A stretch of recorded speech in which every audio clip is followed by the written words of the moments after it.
today I'm gonna be telling you guys some stories. Okay, so since college started at the start of this year, like the first couple of months were kind of just like one giant momentary lapse in judgment. A lot of bad decisions were made by yours truly, and almost all of these stories have spurred from my bad decision making. Also, I'm unsure as to where the line is on YouTube as to what you should say on the internet and what you shouldn't. So this could be a really bad decision, but for the time being, enjoy it. Drink responsibly. Let's go. Okay, so the first story I'm gonna tell is how I ended up in the emergency room. We went out, as we did most Thursdays and Saturdays, and we got back and we were just hanging out in the laundry room down the hall because there was nobody in it, and I don't know, it just seemed like a good idea at the time. And on top of one of the washing machines, we found this little plastic ring, like this gold plastic ring. And one of the guys we were with thought it would be hilarious, and I probably did as well, to jam this tiny ass ring onto my fat finger. It wasn't really going on, but we somehow made it fit. And then the next morning I woke up and my finger was kind of hurting a little bit, but I didn't really do anything about it. Like, I gave it a little tug and it wasn't gonna come off, so I figured I'd do it that night. And so that night we got out like the detergent, the oil, the butter, you name it, we got it out and we slathered it all over my fingers. It was disgusting. I got my roommate Renee to like hold my finger while I pulled. We tried this weird string trick that we found on YouTube. Nothing was working and my finger was slowly swelling up to the size of a small potato. This potato was not only getting larger, but it was getting more and more purple. We called up her mom, who's a nurse, because we didn't really know what to do, and her mom said immediately to take me to the hospital because my circulation in my finger was getting cut off. So luckily we live very close to a hospital. By the time this happened, it was like 12 AM and so much shit went down. The emergency room is just not the place you want to be on a Friday night at 12 AM. The time we got in, I was just about to die, to keel over and die. I showed this dude my finger, they all kind of laughed at me. I told them the story, they laughed even harder. This was not making me feel very good inside. I was about to burst into tears, and then he pulled out these giant metal, it had like spiky edges, it looked like a torture device, and he proceeded to get underneath the ring and like slowly cut it off with this wire cutter, and then it dug into underneath where the ring was, and I was like getting cuts everywhere, I was bleeding everywhere. And then old mate in the room next to me, he had a knife in his backpack and somebody had to come and take that away from him. We got the ring off. Renee was there with cookies and chocolate for the whole 4 hours that we ended up being there. No more shoving rings onto my fingers when they don't fit, especially when I'm intoxicated.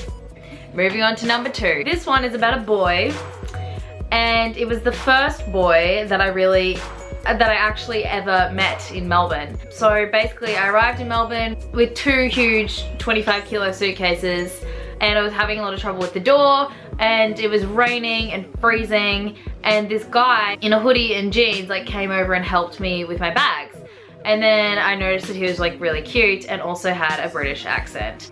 If you know anything about me, you will know that I cannot deal with British accents. It just like, and he carried my bags all the way up to my room, asked me if I needed help moving my stuff in.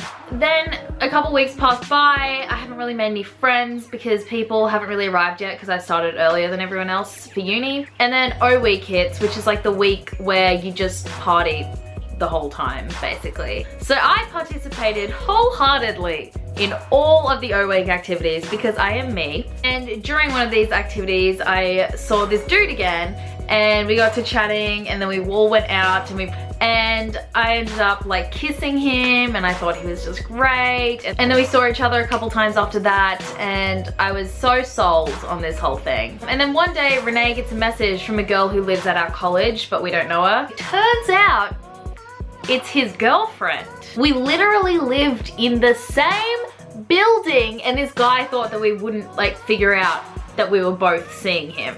How he got away with it for so long, honestly, the thing still blows my mind to this day. Anyway, she was kind of angry because she had found out, and of course he had spun it to sound like, and he couldn't possibly have helped it. And then I explained everything that had happened, and then she immediately just like rebutted it. That's not what he told me. And I was like, well, it's true, but believe what you want to believe. It's all good. They stayed together for the rest of the year.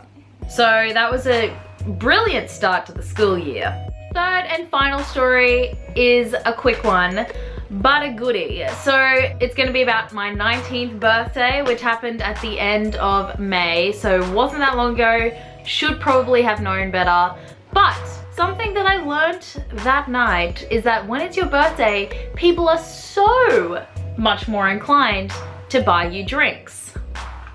So when people were offering me drinks, offering me shots, I just took all of them. Honestly, I've been drinking for a while now. The drinking age here is 18 and I was 19, so I probably definitely completely should have known better. So basically we got to the club, I was way too drunk to do anything by this point. All my possessions were given to somebody else, but before this happened, I had managed to lose my wallet, which I didn't realize until I woke up to a message the next day from some girl who had handed it into the bar, who had also then found my ID and found my Facebook and messaged me and said, hey, your wallet's at the bar at the club we were at. Forever grateful to that woman, bless you.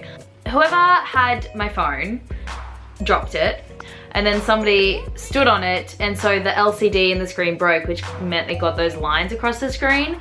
Apparently this really upset me because I was like crying, but then I forgot about it, got distracted by something else. So we moved from that club to another bar, which is also a really nice restaurant. So we're at the bar and I kind of wandered into the restaurant like the drunk person that I was and stole one of the checkered red and white tablecloths. And then I took that stolen tablecloth and wrapped it around my neck like a cape and wore it for the rest of the night.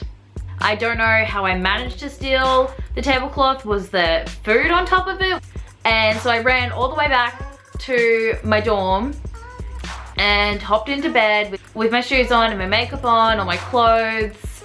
Woke up, all of my possessions from my room were in the kitchen because I thought it would be a funny prank. I had gotten like a case of spices for my birthday from one of my friends, and there was paprika everywhere. I just have no idea how to be an adult, and I'm ashamed, honestly. But I hope you guys really did enjoy this video. If you did, give it a thumbs up. If you like story time videos, let me know in the comments down below and I'll make some more bad decisions for you guys. Bye.